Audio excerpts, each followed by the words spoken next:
Business Calculus, Topic 3, Homework Problems number 5, 6, and 7.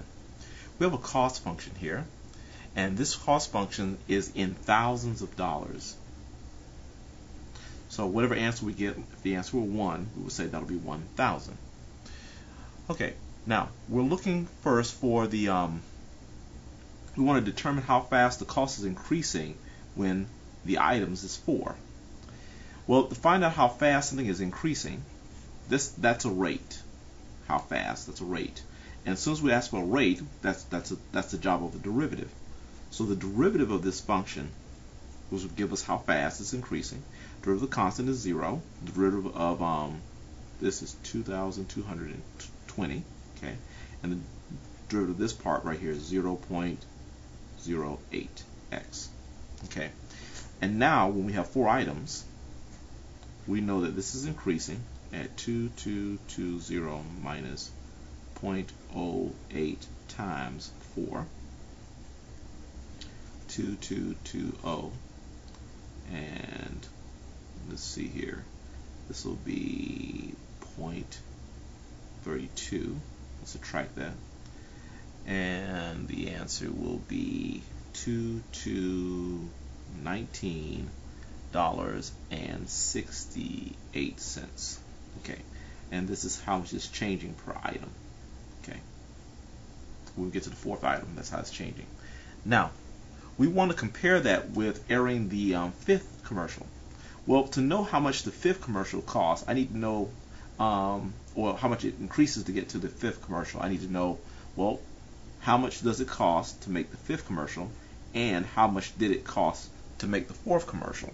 And the difference between those should be the exact cost of airing the 5th commercial, or how much more. So I'll put 5 into the original function, which is 150 plus 2220 times 5 minus 0.04 times 5 squared. To get the 4th, the cost of the 4th, I'll take the same formula, 150 plus 2220 times 4 minus 0.04 times 4 squared. Alright, I'll put all this in the calculator, and what I'll do is, let's get out of that. I'm going to put the function in. I'm going to say 5 store into x. Okay, so x is now 5, and the function is 150 plus 2220x minus 0.04, and that's x squared. Now that 5 is all the x's, we can put that in there, and I get a price here of 11249. Okay. Now let's put x at 4 items. So 4 store into x, enter. And now I'll recall my formula here by pressing my second function enter button, and now the formula shows back up, and I'll press enter, and that's going to be $9,029.36. Okay, and I will subtract those two, so minus 11249, and ignore the negative. Oh, wait, I think I overshot the answer. Okay, I want to take this number here, and let's see, what was x is 5.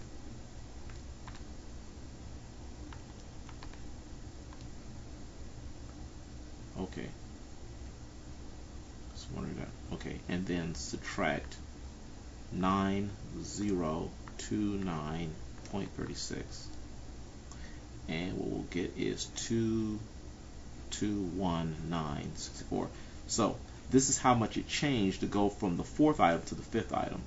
How many dollars per item?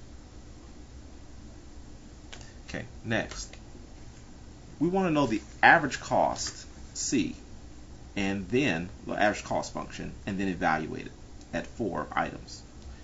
Okay, well, to get the average cost, I'll put a bar here. It'll be the original cost function, which is 150 plus 2220x minus 0.04x squared, all divided by x. This is the actual cost function. Now, to get the cost here, I need to put 4 in here for all my x's here. So 150 plus 2220, put the 4 in, minus 0.04, put the 4 in here, square it, and then divide everything by 4. Well, this answer in the numerator will be the same as the answer that we got before, which will be 9029.36, all divided by 4. Okay, so 9029.36, all divided by 4. And this gives me 2257 and 34 cents. And this is the average cost per item. Next, number 6. Number 6, we have another cost function. And this cost function is based on making teddy bears, and x is how many bears we're making. And we want to find the marginal cost function, which is just a derivative. So the derivative of c is going to be, this is 0 for 100, 35 for 35x squared, and then minus 0.06x. Now, we want to use this to determine how fast the cost is going up at the production level of 100 teddy bears. Okay, so let's make 100 teddy bears and see how much this is going up. 0.06 then times 100. This will still be 35. This will move the decimal over twice, so we get 6. And we end up with 29. So $29 per bear at the time we make 100 bears. Now, next we want to compare this with the cost of producing exactly 101 teddy bears. Well, this will give me the cost of the 101 teddy bear. I also need to know how much it took to make the 100th teddy bear. So I'll also do the cost at 100. So the cost of 101 will be 100 plus 35 times 101 minus 0.03 times 101 all squared. But the 100 teddy bears will cost 100 plus 35 times 100 minus 3.03 times 100 to the second power. Okay, and I'll get those two costs. Okay, first, I want to make x 101. So 101, store that into x. And then my formula here for my cost function will be 100 plus 35x minus 0.03x and squared. Okay, so the cost of that will be $3,328.97. Now, the cost of 100 teddy bears, let's put in 100, let's store that in x, and then recall our formula. There it is again. And that cost will be $3,300. Okay, so the difference here, to go from the 100 to the 101, it took another $28.97 per item to take us from 100 to 101. Okay. All right. Furthermore, we want to find the average cost function C. The average cost function C. Let's see here. This will be the C with the bar over it, and this will be 100, the cost function, plus 35x minus 0.03x squared, all divided by x. This is the average cost function. You simply put the cost function over the letter x, which stands for items. Now, what about 100? The average price of 100 items? Well, when we put 100 into the top function, we're going to get this number here. So 3300, and x itself is 100. Okay, and this will give us $33 per item.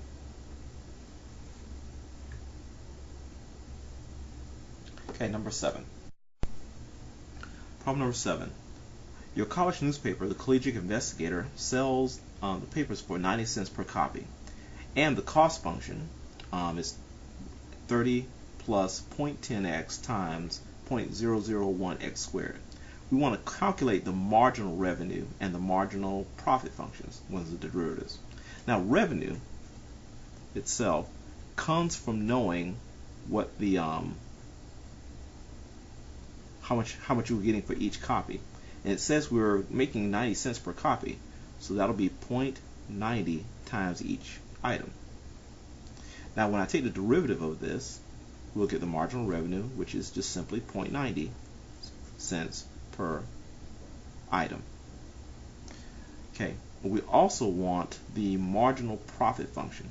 Well, marginal profit comes from itself. Profit itself comes from the revenue minus cost. Therefore, the marginal profit will come from marginal revenue minus marginal cost. Now, we already have the marginal revenue right here. We just don't have marginal cost.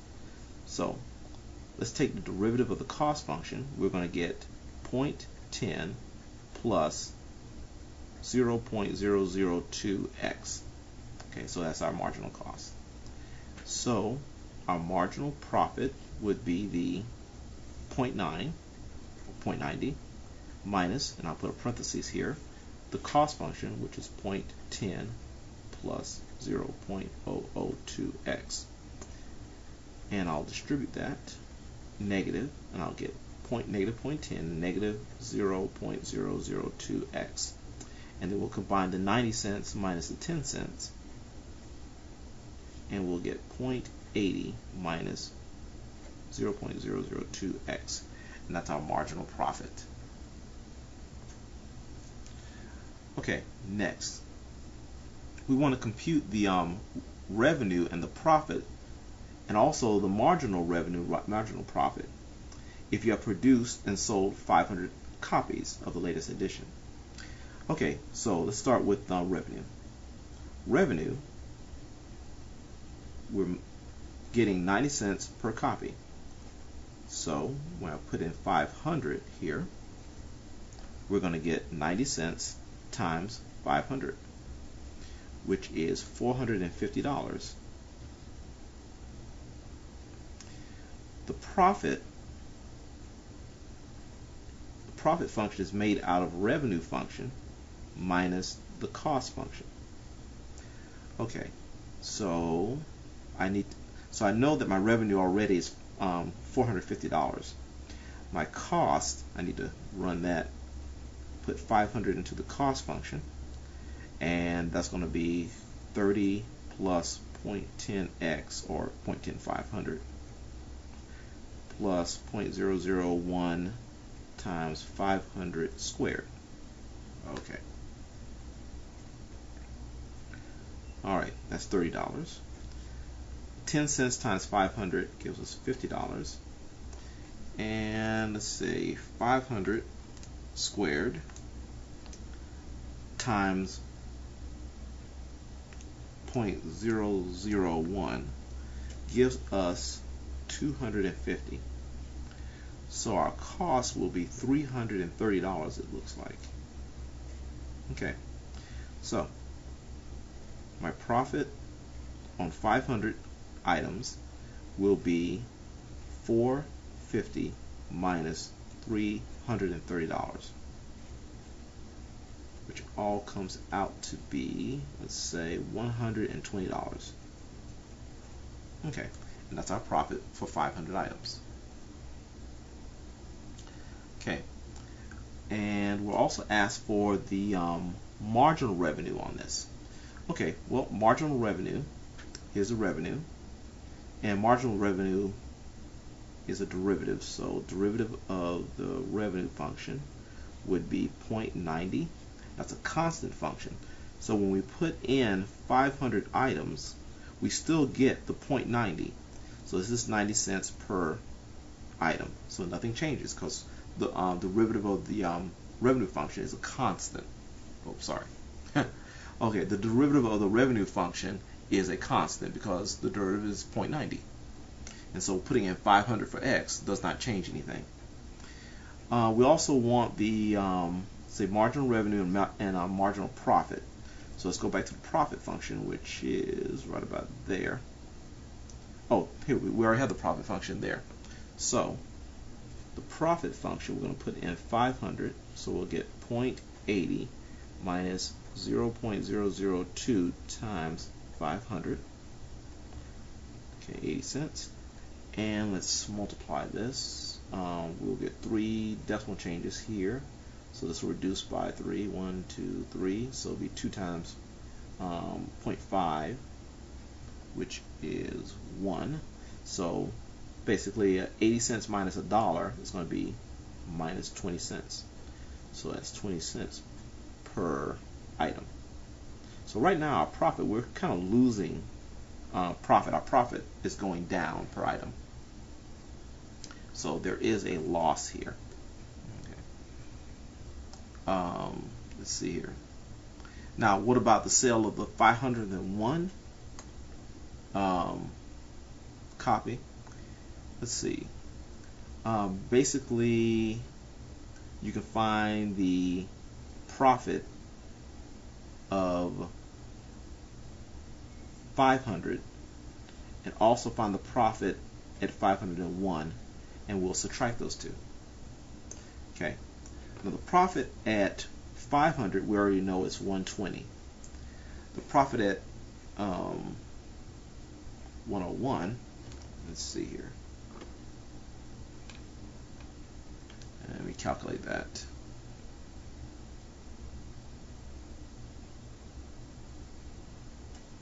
That'll be 120.90. And so the difference here will be 90 cents. Okay, 90 cents, and that's per item. Lastly, for which value of x is the marginal profit 0? Marginal profit 0. Well, the marginal profit function, again, is 0.80 minus 0.002. So I will set this equal to x, 0, and I'll solve for x. So this will be 0.80 equals 0.002x. I'll divide both sides by 0.002. 0.002. These will cancel, leaving x. And 0.8 divided by 0.002 will give me 400. So when I have 400 items, my marginal profit, or the change in the profit, will be 0. There will be no changes. Again, at 400 items, I get no changes in my profit.